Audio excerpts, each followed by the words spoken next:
We're here backstage at the Young Scot Awards 2016, where we'll be meeting all of the winners and those that gave the awards out.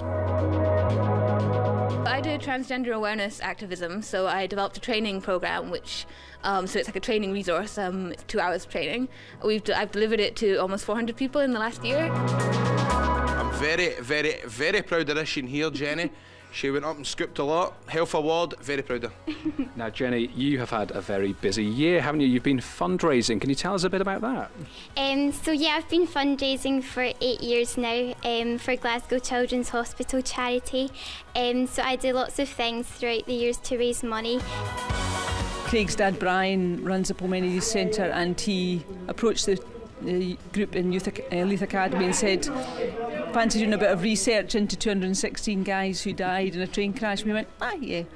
We were involved in the official commemoration, and Leith suddenly knew about a generation who were decimated by a train crash that they hadn't known about before.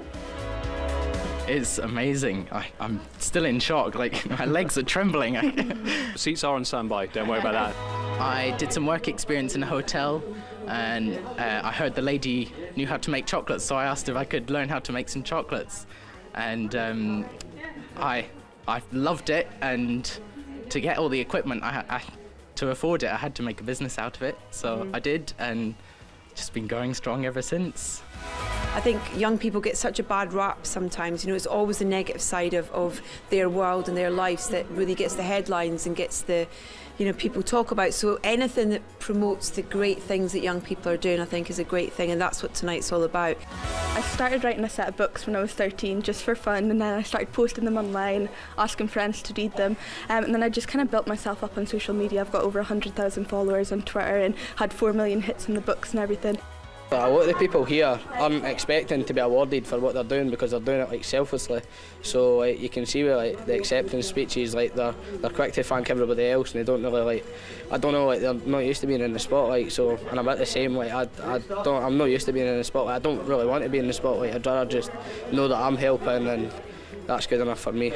I'm so glad that I've been able to share this experience with my brother. It's been a tough couple of years just working ahead, and it's been like we've been doing a lot of work on the farm, and I'm really glad we managed to push through it.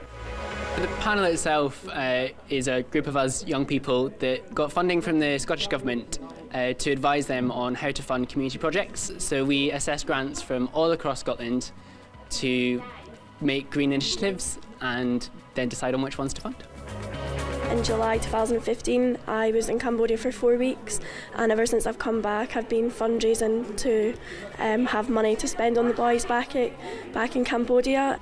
I'm completely shocked. I didn't expect to be winning it at all, but I'm just so grateful. I keep almost crying every time someone goes up. Every single person here is literally so incredible. He's a very grounded young man. He's inspirational. I've worked with him for 8 years, so I've watched him grow from a young lad into a world-class performer. Fundraising is part of my life. It's like a hobby to me, and I'm really lucky to have my friends and family who help me out all the time. What Jenny really epitomises is what we know about young people, is that they care about their communities, they care about people, they want to help others. That kind of desire to kind of make things better and make communities a better place is just what makes our young Scots fabulous.